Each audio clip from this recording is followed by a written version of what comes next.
versículo maravilloso, es uno de mis versículos favoritos, porque no hay duda alguna que nos encontramos en un tiempo profético especial, donde las profecías para los últimos tiempos se están cumpliendo con una rapidez vertiginosa.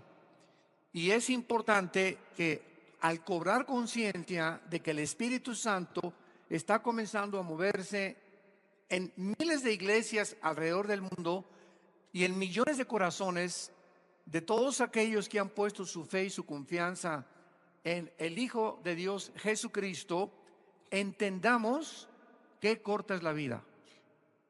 Qué corta es la vida.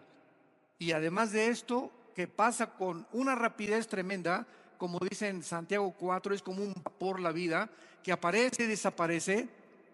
Cuando nos damos cuenta qué hemos hecho con nuestra vida, en qué estamos empleando nuestro tiempo tan precioso, que se nos va de las manos, que envejecemos con una rapidez impresionante.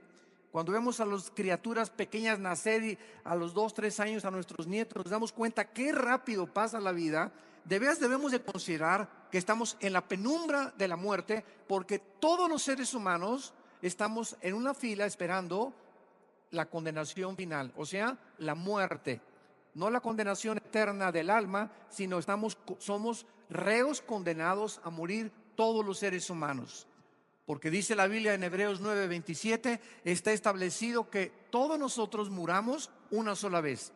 Y después de la muerte no hay limbo, no hay purgatorio, no hay ningún otro estado intermedio, no hay reencarnación, solamente hay cielo o infierno. Y ante esta expectativa que todos nosotros debemos de tener, de que tal vez hoy saliendo puedes tú morir, una embolia, un ataque al corazón, un accidente, nadie en esta mañana, ni de los que nos escuchan a través de las redes sociales, tenemos la seguridad de poder amanecer mañana. Entonces, este mensaje que les quiero compartir es precisamente relacionado con la convicción y las responsabilidades que tenemos como familia cristiana para de veras dedicar nuestras vidas a aquello que es lo único por lo cual vale la pena vivir. Dice en 1 Pedro 4:7, mas el fin de todas las cosas se acerca. Sed pues sobrios y velad en oración. No cabe duda que todos los eventos profetizados en la Biblia acerca de los últimos tiempos están ya siendo cumplidos. Estamos en una generación que hemos sido testigos desde el siglo pasado del aumento del conocimiento, del aumento de la tecnología, de qué forma el mundo alcanzó la cúspide el siglo pasado de los descubrimientos, una época cibernética de tecnología, de iPhones, de iPads, de internet, de chips, etcétera, etcétera.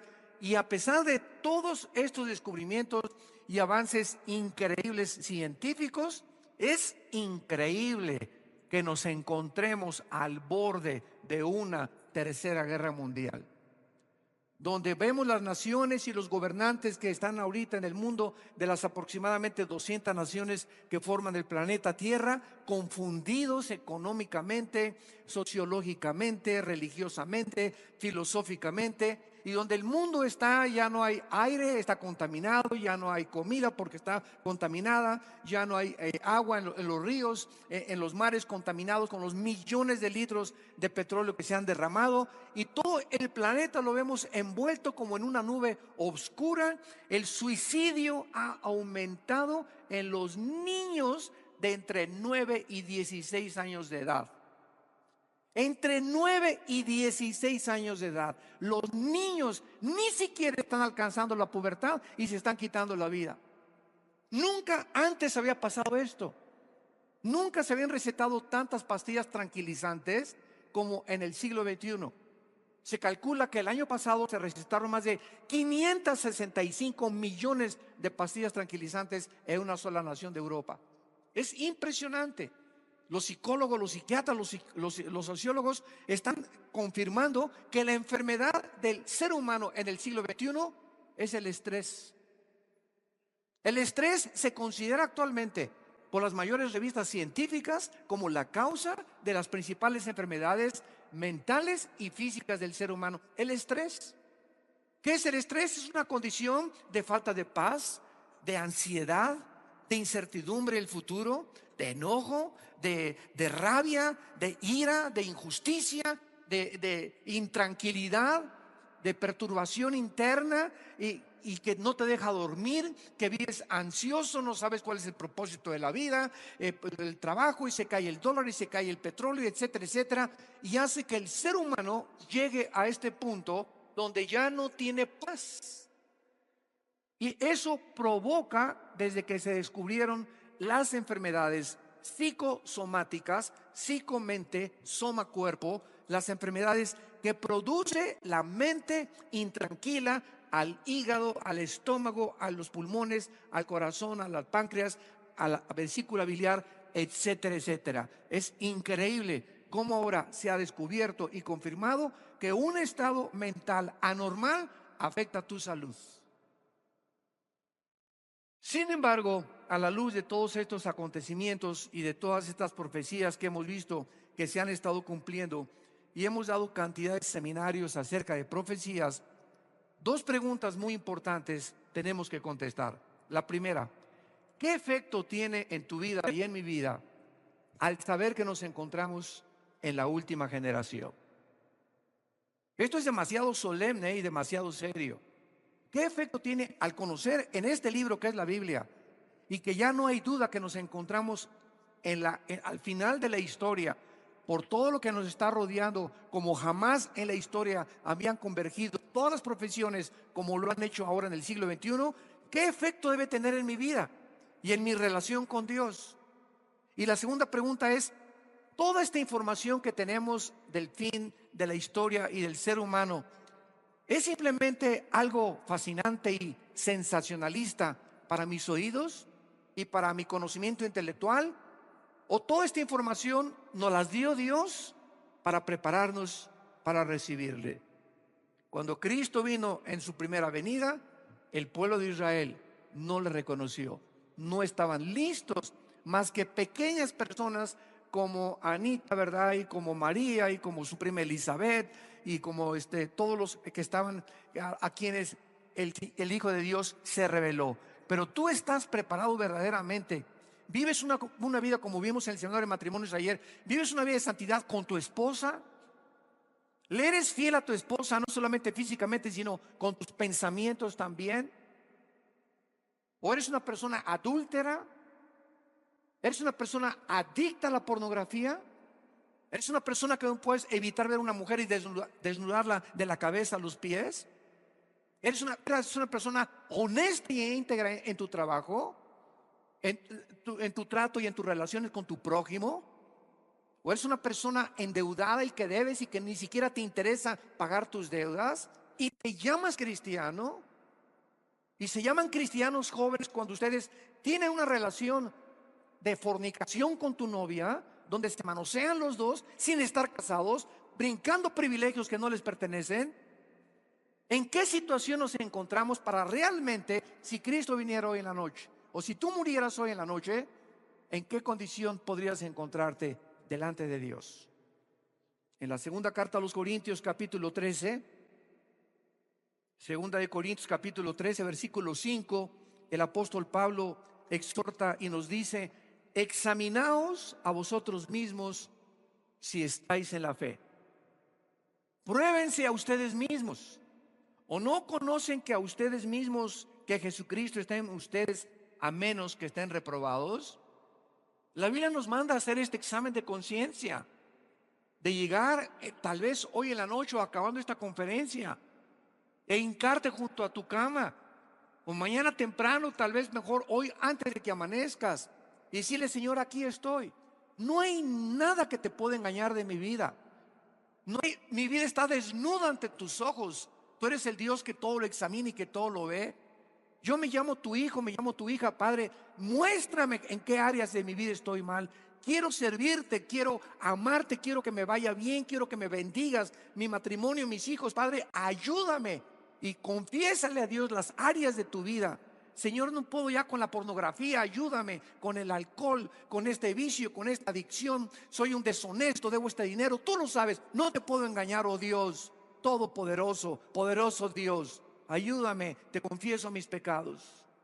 Entrégale tu vida al Señor, pero no los escondas, porque dice en Proverbios 28: el que esconde sus pecados no prosperará, mas el que los confiesa y se aparta alcanzará misericordia. En el Salmo 66 David decía: si yo hubiese mirado la iniquidad, el Señor no me habría escuchado. No podemos ser cínicos con Dios, no podemos ser deshonestos con Dios.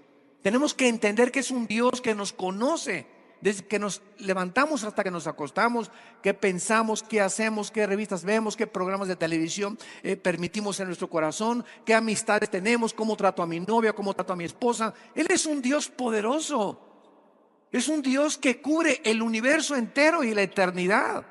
Y quiere que nosotros entendamos esto, que hay un día del juicio y que si tú mueres en tus pecados, tú serás condenado eternamente para el infierno.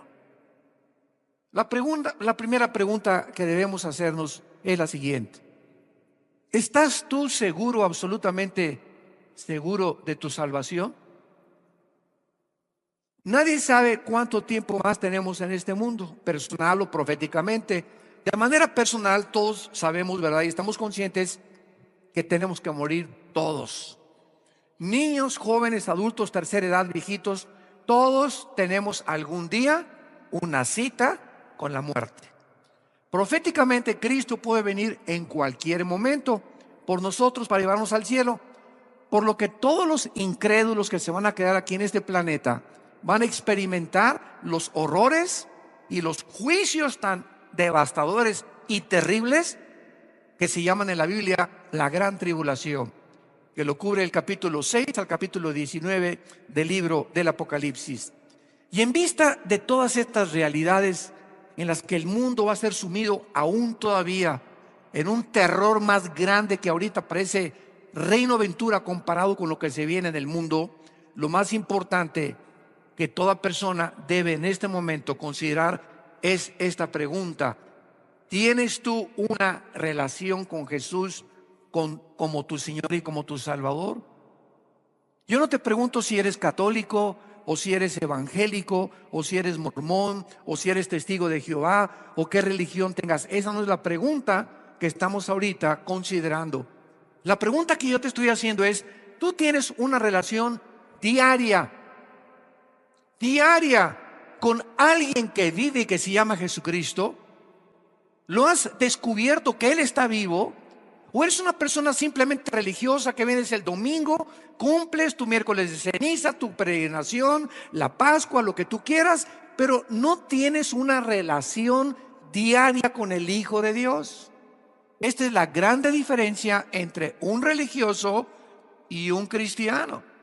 El religioso es una persona que tiene una religión donde cumple sus ritos, sus ceremonias, sus liturgias, las obligaciones de la religión. Y el cristiano es una persona que no tiene una religión, es una persona que tiene una relación viva, dinámica, orgánica con alguien que vive, que se llama Jesús.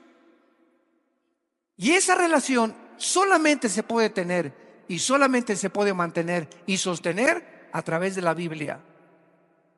No hay otra manera de poder yo tener contacto con ese Dios, ni poder saber lo que Él quiere para mi vida, ni expresar mis emociones ni mis sentimientos, si no es a través de la Biblia. La segunda pregunta es entonces: si tú tienes esa relación con Jesucristo porque eres cristiano y no religioso, y ahorita comienza a descubrir realmente qué es lo que eres, si religioso o cristiano, entonces la segunda pregunta es obvia: ¿lees diario? ¿Tienes un tiempo de devocional diario con la Biblia? ¿Te puedes levantar en la madrugada a las 4, 5, 7, no sé, de la mañana, 20 minutos antes de ir a tu trabajo, hincarte o sentarte en la posición que sea más cómoda para ti, tener un tiempo con Dios. Padre, voy a leer un salmo, un proverbios y orar y comenzar a descubrir que Dios nos habla a través de la Biblia y descubrir la voluntad de Dios a través de la Biblia y mantener durante el día en el trabajo, como dice la Biblia, orar sin cesar, una comunión constante con Dios. So voy manejando, te pido que me des paciencia ahorita en el tráfico, te pido que me quiten los carros si quieres que llegue a tiempo a esta cita, te pido por mis hijos que acabo de dejar en la escuela, guárdalos de todo mal, Señor. El cristiano es una persona que mantiene una comunión continua con Dios, a diferencia del religioso que solamente le dedica a Dios un día a la semana y de lunes a miércoles se porta como el hijo del anticristo. En Juan capítulo 3, versículo 17 en adelante, Evangelio de Juan, capítulo 3, versículo 17, dice la Biblia: porque no envió Dios al mundo a su Hijo para condenar al mundo. Cristo no vino hace 2000 años para condenarnos, sino para que el mundo sea salvo por Él. El que en Él cree no es condenado, pero el que no cree ya ha sido condenado, porque no ha creído en el nombre del unigénito Hijo de Dios. Y esta es la condenación, que la luz vino al mundo y los hombres amaron más las tinieblas que la luz, porque sus obras eran malas. Porque todo aquel que hace lo malo aborrece la luz y no viene a la luz para que sus obras no sean reprendidas.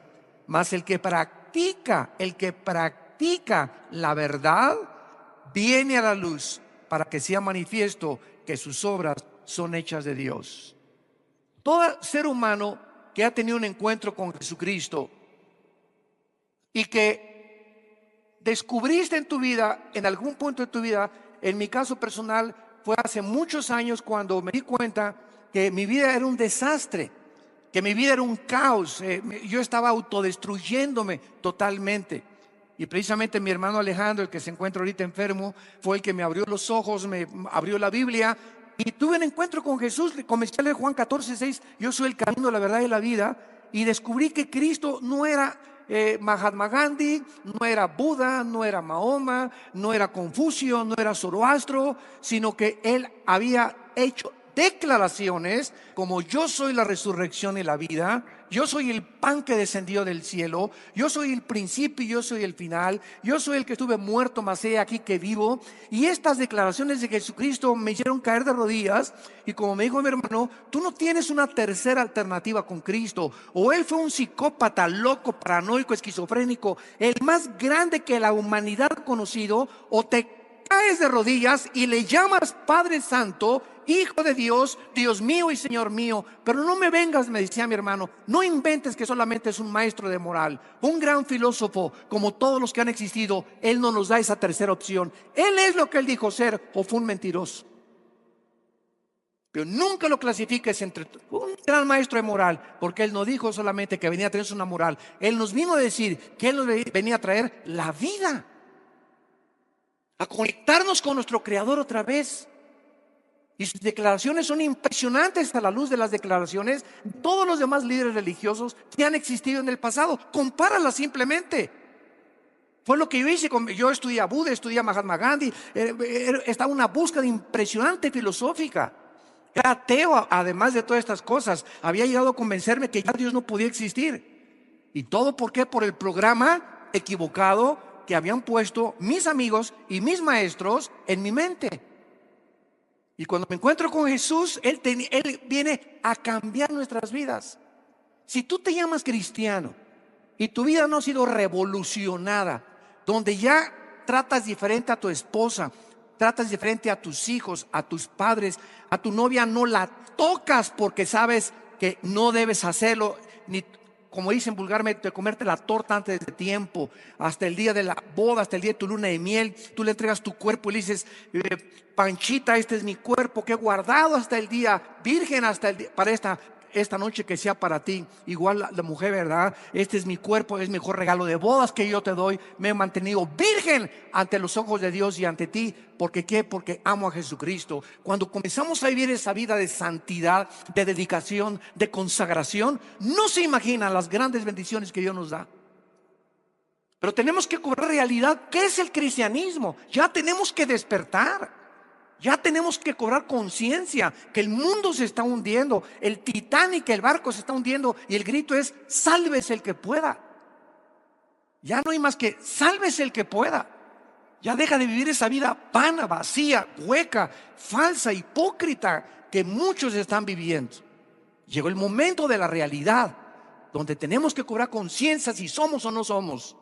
Porque Dios viene a juzgar al mundo. Ya no viene como vino Cristo a salvarnos. Ahora viene a condenar a aquellos que se han burlado de Él. Las buenas noticias del Evangelio, ¿verdad? Las malas noticias son esas, que declara que todos somos pecadores y separados de Dios, por cuanto todos pecamos y estamos destituidos de la gloria de Dios. Nacimos en pecado, tú y yo, y la paga del pecado es la muerte. La Biblia pregunta: ¿qué vas a hacer con tus pecados? ¿Te vas a ir de peregrinación a la villa para que Dios te perdone tus pecados? ¿O vas a agarrar una penca de plátanos y te vas a comenzar a golpear para sacarte sangre y decirle: Señor, mira lo que estoy haciendo para perdonar mis pecados? ¿O te vas a formar parte, a ser miembro de una religión? Todos estos métodos los hemos inventado porque nos sabemos pecadores.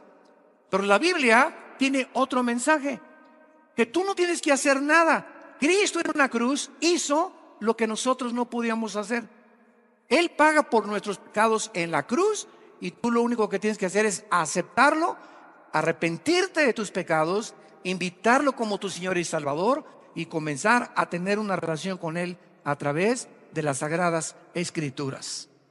Esas son las buenas noticias. Dice en Isaías capítulo 53: despreciado y rechazado entre los hombres, varón de dolores, experimentado en quebranto. Escondimos de Él el rostro, fue menospreciado y no lo estimamos. Ciertamente llevó Él nuestras enfermedades y sufrió nuestros dolores, y nosotros le tuvimos por azotado, por herido de Dios y abatido. Mas Él herido fue por nuestras rebeliones, molido por nuestros pecados. El castigo de nuestra paz fue sobre Él, y por su llaga todos hemos sido curados. Esas las heridas que te produjo cuando te violaron cuando eras niña, o cuando te violaron cuando eras joven. Las heridas que te produjeron tus padres alcohólicos, o tu madre prostituta, o el mal ejemplo que tuviste de tus hermanos o de tus hermanas. Todos nosotros hemos venido a la cruz lastimados, heridos. ¿Por qué? Porque vivimos un mundo muy feo, donde el mundo, ¿verdad?, dijo Jesús, los envío como ovejas en medio de venaditos, dijo, de conejitos. Los envío como ovejas en medio de lobos.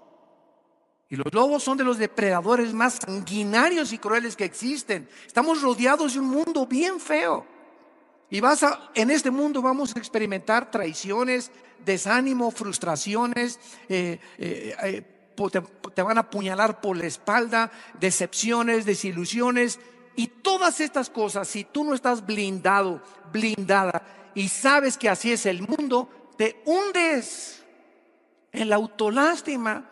Ay, pues ya no quiero vivir. Ay, pues no vale la pena. Ay, pues yo quería ser cristiano, etcétera, etcétera. Y es porque no tienes una constitución interna espiritual para poder resistir los misiles que el mundo nos lanza. Entonces, si mi condición interna no es fuerte, no puedo resistir la presión de fuera. Pero si mi condición interna es fuerte, vienen las flechas y las traiciones y las calumnias y las burlas y los bullies, etcétera, etcétera, del mundo tan feo que nos rodea, y todas las decepciones a las cuales tenemos que vivir todos. Y yo permanezco de pie, simplemente ¿por qué? Porque Jesús es mi esperanza. Y no hay nada que yo haga caso más que mantener mi paz interior. Mientras yo tenga mi paz interior con Dios, seré capaz de pasar por el fuego y no me quema, por las aguas y no me ahogarán. Yo soy tu Dios, no temas, dice la Biblia. Nunca te dejaré, nunca te desampararé. Yo soy tu buen pastor. Te voy a guiar por sendas de justicia por amor de mi nombre. Y aun cuando andes en valles de sombras y de muerte, ¿sabes una cosa? Voy a demostrarte que no vas a tener miedo, porque yo estoy contigo. El bien y la misericordia te seguirán todos los días de tu vida, y aun cuando mueras, seguirás morando conmigo por largos días.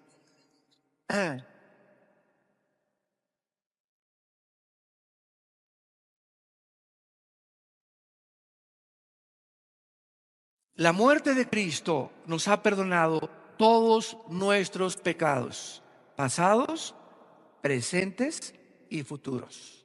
La salvación no se puede perder. ¿Por qué no se puede perder? Porque no nos la ganamos y porque no nos dijo Dios, les doy una salvación temporal. Y después de que te salve, va a depender de ti. Si te portas bien, entonces mantiene la salvación. Si te portas mal, pierde la salvación. Ese no es el mensaje de la Biblia. La Biblia es, te doy una salvación eterna. Ya estuvimos en Cristo en la cruz. Con Él fuimos muertos en la cruz, sepultados con Él y resucitados con Él.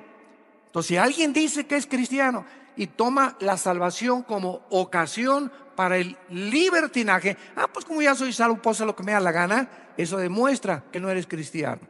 Porque no nos llamó Dios para que viviéramos una vida de libertinaje y usar su gracia como libertad para pecar. El que es cristiano y peca, oh Dios, esa es la gran realidad que somos cristianos. Me duele lo que hice. No debí haber hecho eso con mi novio. No debí haber tratado a mi esposa así. Estoy hice una trance en mi negocio. Y hay algo dentro de mí que me convence que no puedo seguir así. Y caigo de rodillas si soy cristiano y le pido perdón a Dios. Y comienzo otra vez de nuevo. Y si yo insisto en vivir una vida de pecado, diciendo que soy cristiano, dice Hebreos capítulo 12, Dios al que ama, lo disciplina. Si tú eres cristiano y comienzas a pecar continuamente y te olvidas del Señor y realmente fuiste regenerado por el Espíritu Santo, te va a ir como en feria.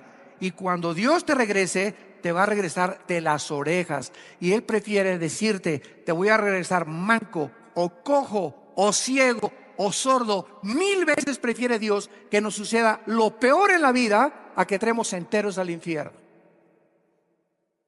Dice en Hebreos capítulo 10, versículo 10: en esta voluntad somos santificados mediante la ofrenda del cuerpo de Cristo, hecha una vez para siempre. O sea, Cristo ya no tiene que pagar más por los pecados. Los pecados que tenían que ser pagados fueron pagados una vez en la cruz. Y dice el versículo 12: pero Cristo, habiendo ofrecido una vez y para siempre un solo sacrificio por los pecados, se ha sentado a la diestra de Dios. De ahí en adelante, esperando hasta que sus enemigos sean puestos por estrado de sus pies. Escuche el versículo 14: porque con una sola ofrenda, o sea, con el sacrificio que Él hizo, nos hizo perfectos para, ¿cuándo? Para siempre a los santificados.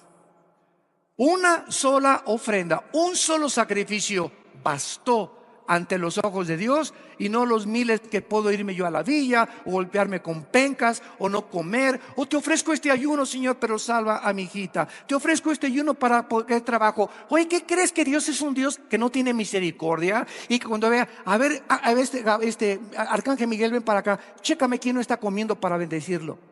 Chécame quién tiene 3 días ya arrastrado en el suelo con sangre en las rodillas para poder darle cumplir sus bendiciones. Ese no es el Dios de la Biblia. Nunca usemos el ayuno como manera de echarle manita de puerco a Dios. Voy a hacer esto, mira, ya tengo 5 días, Señor, ya sáname, ¿no? O ya sana a mi hijo. El ayuno no tiene ese propósito. El ayuno es una disciplina de la carne para tener tiempo de pasar en oración y lectura de la palabra de Dios, y reflexión y meditación en su voluntad y en sus pensamientos, pero no para pedirle que me conceda las cosas, porque todas las cosas nos son concedidas. Dice la Biblia en Primera de Pedro: todas las cosas que pertenecen a la piedad ya nos han sido dadas por su divino poder.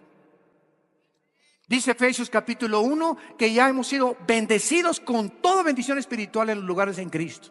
Dice Colosenses 2 que estamos completos en Cristo. Entonces, cuando no conocemos la Biblia, hacemos tantas cosas tan ridículas y tan tontas. Pues voy a ayunar para esto y para el otro. Espérame tantito, a Dios no lo mueve el ayuno, a Dios lo mueve la fe. Y sin fe, Hebreos 11:6, sin fe, hagas lo que hagas. Deja de comer un mes. Muérete y revuélcate ahí como renacuajo, como armadillo en el suelo. Mira, Señor, haz lo que a Dios no lo mueve. Ni ya, Señor, ni mis lágrimas lo mueven a Dios, ni porque me hinque y le comience a gritar. A Dios no lo mueve nada. Entendámoslo por el amor de Dios. Lo único que mueve a Dios y lo único en lo cual dice, este es mi hijo en el cual tengo mi complacencia, es cuando nosotros mostramos fe, confianza en las promesas que nos ha dado. Y la fe se demuestra con nuestras acciones. Es lo único que agrada a Dios, la fe. Creer y confiar en lo que Él ha dicho es la verdad. Ahora, muy bien, todos nosotros que conocemos a Cristo como nuestro Salvador, nos encontramos en una posición de grandísimos privilegios. Grandísimos privilegios. Recuerden ustedes en Génesis 18 que cuando Dios iba a destruir a Sodoma y Gomorra, se acercó con Abraham y le reveló a Abraham y le dijo: Abraham, te voy a revelar mis pensamientos y mi voluntad. Voy a destruir esas ciudades. Entonces, Dios es un Dios que cuando caminamos con Él nos revela y nos prepara antes de que caigan sus juicios. Y Dios mandó a Abraham y le dijo: por favor, saca de Sodoma y Gomorra a los que sean justos. Y pues ya conocemos la historia, ¿verdad? Que Abraham le contestó y le dijo: si hay 50 justos, ¿no destruye Sodoma? No la destruyo. Total que pues acabó la cuenta y no había ni siquiera 10 justos. Ni siquiera uno que fue el que sobrevivió, que fue Lot, fue el único que encontró Dios. Entonces, estos privilegios nos muestran a nosotros, ¿verdad?, de la misma manera que Dios nos ha revelado su plan. Ahora, el hecho que Dios nos haya revelado en la Biblia y en hecho que los cristianos no estamos como los que nos mandan twitters y en Instagram y correos que nos llegan: oiga, hermano, ahora que bombardeó Trump Siria, ¿es la tercera guerra mundial? Oiga, ¿es cierto que el anticristo es el príncipe de España? ¿Es cierto que Obama tiene cara del anticristo? ¿Es cierto que el Papa es el anticristo? Y el mundo está así, confundido, periódicos, medios de comunicación. Pero nosotros tenemos el grandísimo privilegio de conocer el futuro a través de la Biblia. Ahora, muy bien, el hecho que nosotros como cristianos tengamos esta información que el mundo carece, entonces nos hace Dios más responsables de aquello que nos ha concedido. Porque al que mucho se le da, mucho se le va a pedir. Este privilegio trae grandes responsabilidades. Vean un ejemplo en Daniel capítulo 8 y veamos que cuando Daniel recibe toda la información que Dios le da acerca del futuro de la nación de Israel, veamos la reacción que tuvo Daniel después de recibir tantas visiones y tanta información del futuro de parte de Dios. Dice Daniel 8, 26 y 27. La visión de las tardes y mañanas, le dice el ángel a Daniel, que se ha referido es verdadera.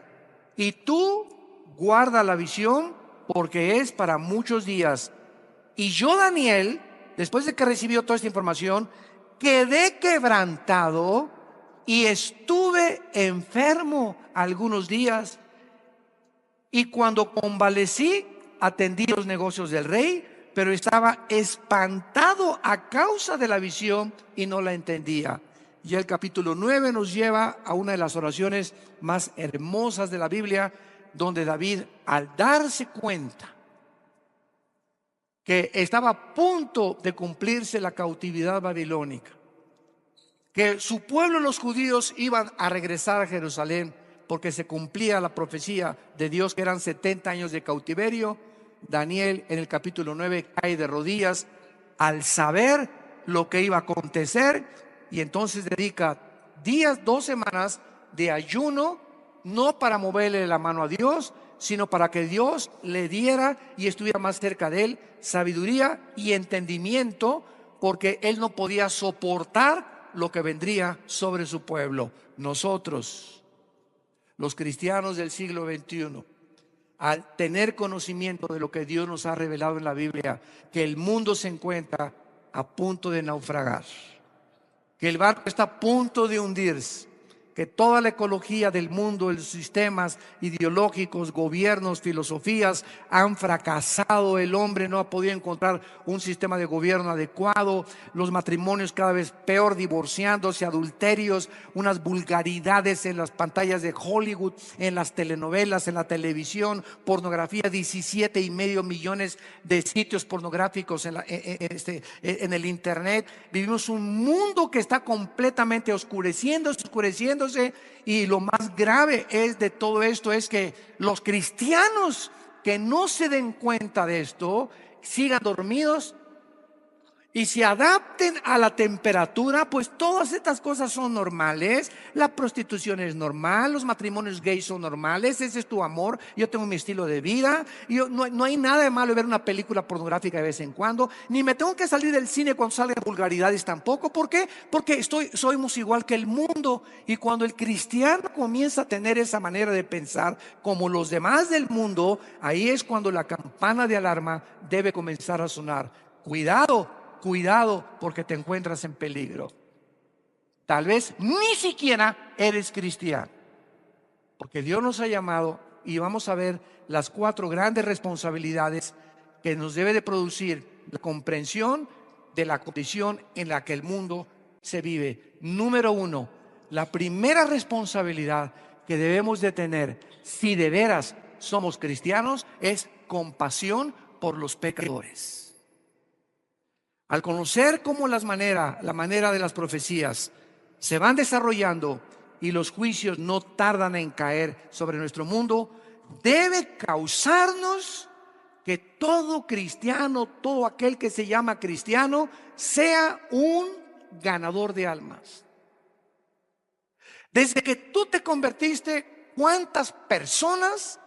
¿a cuántas personas has ganado para Cristo? ¿A cuántas personas les has hablado del plan de la salvación? ¿A cuántas personas les has dicho, oramos? ¿Qué te impide, compadre, amigo, primo, Pancho, Carmelita? Vamos ahorita a orar, después de platicarle que Cristo murió en la cruz y que es la manera en que podamos ser salvados. ¿Has guiado desde que tú te convertiste a alguna persona en oración para que acepte a Jesucristo como Salvador? No levante la mano nadie.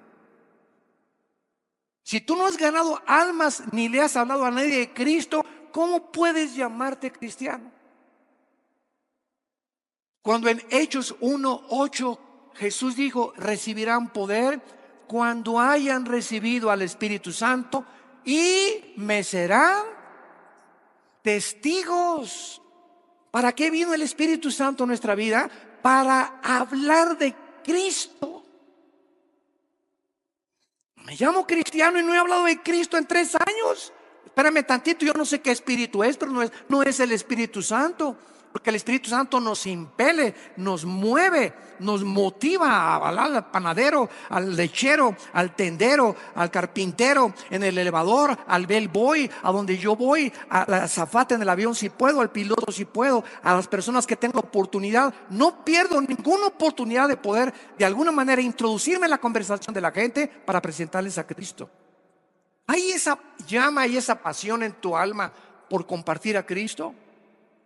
Yo no me quiero vanagloriar, pero quiero decirles que cuando yo recibí a Cristo, no se imaginan, mi corazón ardía al darme cuenta que me había perdonado Dios y que era un gran pecador y que me había salvado. Bueno, no había nadie en el día que se me atravesara el tendero. Estamos en la sierra, en Guerrero, ¿verdad? Hablándoles a los indígenas de Cristo, pero no había 3, 4, 5 personas diarias por lo menos les hablaba de Jesús. ¿Por qué? Porque ardía en mi corazón el deseo. ¿Quién lo ponía? Eso no lo tenía yo antes. Es algo sobrenatural. Y si no tienes tú esa flama, ese ardor, esa pasión, vuelvo a repetirte, examínate si estás en la fe. Al saber que millones de personas, incluyendo a nuestros familiares, pueden encontrarse a un paso del infierno cuando mueran, separados eternamente en el infierno, debe causarnos compasión por nuestros propios familiares y comenzar con nuestros propios familiares, aunque al principio haya rechazo y te tilden de loco, de religioso, de fanático, no importa, porque no tenemos un espíritu de cobardía. No estoy, ay, pues a lo mejor no me acepta, pues que diga misa si quiere, pero le voy a hablar de Cristo y no espero que se convierta porque no es para mí. Yo no convierto a nadie, no soy Dios. Uno es el que siembra, otro es el que riega, pero Dios del crecimiento. Nuestra obligación es sembrar la semilla. Si se convierte no es mi problema. Es que es un ateo, ni modo, yo le dejo la semilla sembrada. Es que es un agnóstico, le dejo la semilla sembrada. No es mi negocio ni mi responsabilidad que se conviertan. Mi negocio es sembrar la semilla. Somos sembradores.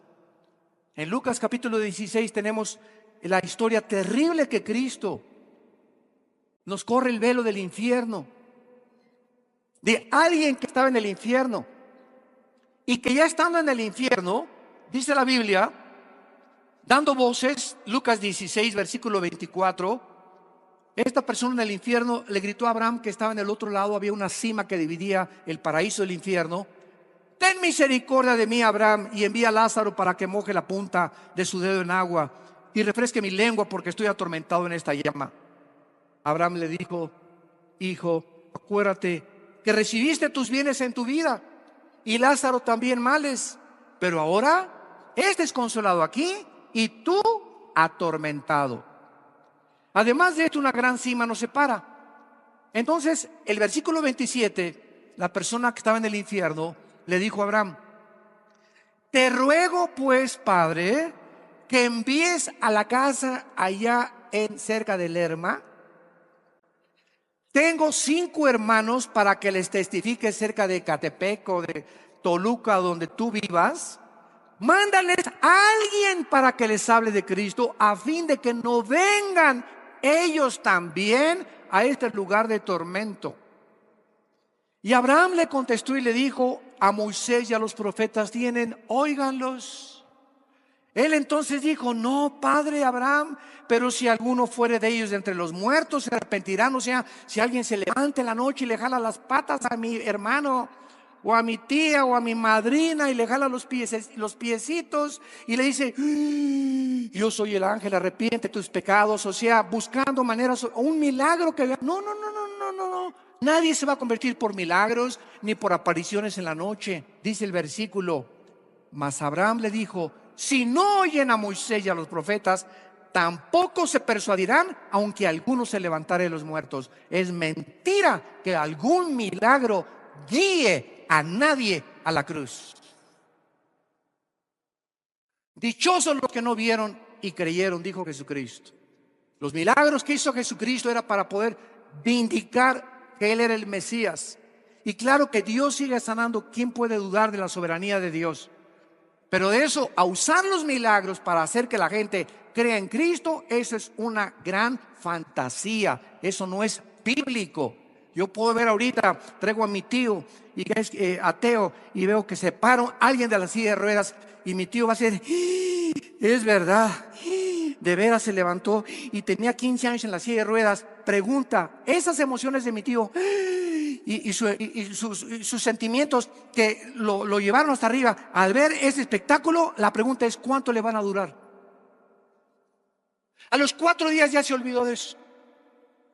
¿Por qué? Porque lo que los milagros hacen es exaltar las emociones nada más. Pero lo que nos hace renacer, lo que logra la conversión interna del ser humano, es la palabra de Dios. Primera de Pedro 1:23, habiendo sido renacidos, hemos vuelto a nacer de nuevo por la semilla incorruptible que es la palabra de Dios. Nadie puede convertirse ni hacerse cristiano si antes no oyó el evangelio de la gracia de Cristo. Tú le puedes hablar a una persona: pues Dios es bueno y Dios te ama. Sí, ¿y qué? También Alá me ama. También los hindúes tienen 7 millones de dioses. Cuando tú hablas y dices simplemente: pues Dios acepta a Dios, ¿cuál Dios? Recordemos que tenemos que saber cómo presentar el evangelio. ¿Cómo puedes presentar el evangelio en menos de 1 minuto? Vengo en el avión, me comienza a hablar la persona y le digo: ¿sabe usted qué maravilloso es el mensaje de la Biblia? A ver, dígame cuál es. La Biblia dice, número uno, que usted es un pecador y yo también. Y que no podemos, usted no puede hacer nada por sus pecados, ni yo tampoco por los míos. Pero Dios levantó una cruz para que pudiéramos, a través de esa cruz, nosotros acercarnos y pedirle perdón a Dios e invitarlo como nuestro Salvador. En 30 segundos, ese es el evangelio del Hijo de Dios. Si tú no mencionas que la persona es pecadora y que necesita arrepentirse, ¿cuántos millones de personas llenan las iglesias evangélicas y nunca se les predicó el arrepentimiento? Y les preguntas, ¿qué es eso? ¿Con qué se come? ¡Qué terrible! Que ni siquiera sepamos cómo presentar el evangelio. Entonces las iglesias están llenando de gentes porque son religiosas, porque quieren una iglesia, quieren apaciguar su conciencia, quieren tener que ya cumplieron con algo de alguna religión, pero no han experimentado una revolución espiritual que los haya hecho cambiar en sus pensamientos, en su visión, en su perspectiva de la vida, ni tampoco en su propia familia. Y eso es lo que demuestra cuando somos o no somos cristianos. En segundo lugar, la segunda responsabilidad es nuestra limpieza interior. Nuestra limpieza interior. En Primera de Pedro, capítulo 1, versículo 13, dice la Biblia: por tanto, ciñan los lomos de vuestro entendimiento y sean sobrios. Esperen por completo en la gracia que se os traerá cuando Cristo sea manifestado. Como hijos obedientes, no se conformen a los deseos que antes teníamos estando en nuestra ignorancia, sino como aquel que los llamó es santo, sean también ustedes santos en toda vuestra manera de vivir, porque escrito está: sean santos porque yo soy santo. Y un sí condicional. Y si invocas por Padre aquel y le dices: ay, Padrecito Santo, ay, mi Señor y mi Dios, si estás invocando a aquel que sin acepción de personas juzga según la obra de cada uno, conducíos en temor durante el tiempo de vuestra peregrinación. En 1 de Juan capítulo 3 dice: todo aquel que tiene esta esperanza que Cristo venga, se purifica a sí mismo. ¿Te purificas tú todos los días?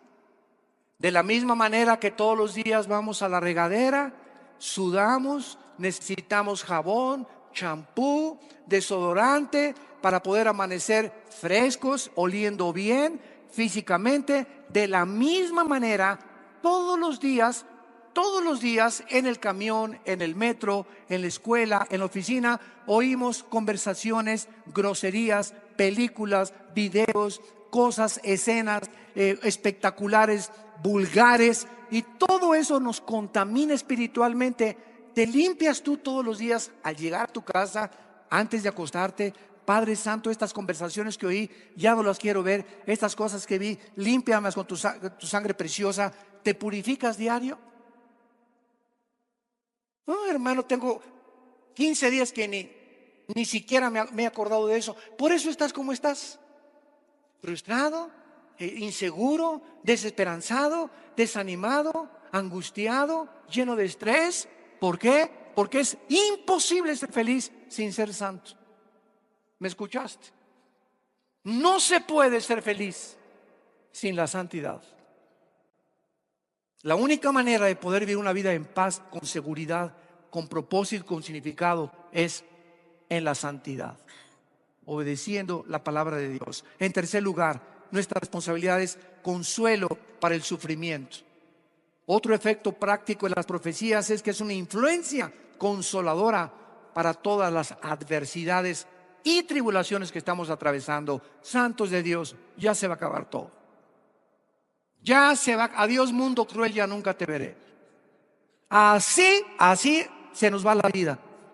Y dice Romanos 8:18: porque tengo presente, dice Pablo, que las aflicciones que he experimentado, persecuciones, tribulaciones, me han latigueado, me han apedreado, me han metido a la cárcel, en naufragios, etcétera, etcétera. Ninguna de las cosas, enfermedades, tristezas, pérdida de los seres queridos, todas esas cosas no son comparables con las bendiciones que vamos a recibir en el mundo venidero. Y cuando estemos con Jesús aquí ya muertos y resucitados en su presencia, todo lo que pasamos y lo que sufrimos y lo que experimentamos se va a comparar casi como una mala noche en un hotel de tercera categoría. Va a ser así comparado con la eternidad. No son comparables con las glorias que nosotros se han de manifestar. Jesús dijo a los discípulos, ya cuando Judas se despidió del aposento alto y cuando ya fue a entregar a Cristo, se quedó con los discípulos. Y entonces Juan 14, 15 y 16 es el mensaje más grande de despedida de Jesucristo. ¿Y qué les dijo? No se turben vuestro corazón, creer en Dios, crean también en mí. Voy a mi Padre a preparar lugar para vosotros, para que cuando yo venga os tomaré a mí mismo, para que ustedes estén conmigo para siempre. Y ustedes conocen el camino, yo soy el camino, la verdad y la vida. Al darnos cuenta de las profecías y la condición del mundo, tenemos consuelo. No estamos como el mundo en desesperación, estamos en problemas pero no desesperados, en adversidades pero no angustiados, perseguidos mas no desamparados, derribados pero nunca destruidos. Porque un cristiano nunca llega a estar angustiado de ya no puedo, ya no puedo, ya no puedo, ni a la desesperación, porque sería la más grande incredulidad en la que tú pudieras vivir. Y finalmente, ánimo para el servicio. Esta motivación es importantísima para nuestra vida espiritual. Un cristiano desanimado es un cristiano derrotado. Dice en 1 Corintios 15, 58, estar firmes y constantes en la obra del Señor, sabiendo que vuestro trabajo en el Señor no es en vano. Jesús dijo, un vaso de agua, un simple vaso de agua que no vale ni 25 centavos, que tú des a alguien en mi nombre, te será recompensado en la otra vida. No nos cansemos de hacer el bien, porque vamos a sembrar tarde o temprano. No nos cansemos de hacer el bien. Aunque el mundo te pague equivocadamente, no te canses de sembrar. No te canses de predicar. No te canses de consolar a la gente y tener este consuelo que Dios nos ha dado, porque Jesús viene y pronto con su recompensa, para que cada uno de nosotros recibamos de acuerdo a lo que Él ha prometido. Te damos gracias, Señor, por tu palabra en esta mañana, por redarguir nuestros corazones. Qué importante es examinarnos sinceramente ante la condición en la que el mundo vive, si verdaderamente estamos en la fe. Oh Dios, nuestra alma está de por medio. Es algo demasiado solemne, el estado eterno de nuestra alma. Y si alguna persona en esta mañana, o aquellos que nos escuchan a través de las redes sociales, no está segura de que verdaderamente tienes a Cristo en tu vida, asegúrate en este instante. ¿Cómo lo puedo hacer?, me preguntarás.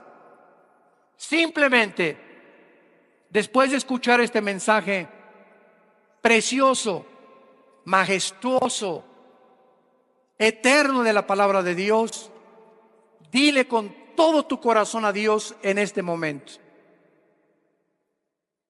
mi Señor y mi Dios, pienso y siento que no te conozco. Tengo dudas de mi propia salvación.